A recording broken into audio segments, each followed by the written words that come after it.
up sa inyo mga chong? Isang magandang araw sa inyong lahat dyan. At for today's video mga chong, gaya nung nasa title sa baba, ngayon tuturuan ko kayo chong. Tuturuan ko kayo kung paano nyo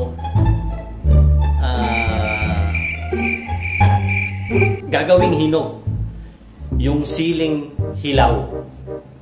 Okay? Yun ang gagawin natin ngayon mga chong. Simpleng-simple lang mga chong. Ito, panoorin nyo. 2,000 years later. Mabisang paalala, ito ay nire-rekomenda lamang sa mga taong eksperto at hindi sa mga bata, lalong-lalo na sa mga isip bata. Patnubay ng magulang ang kailangan.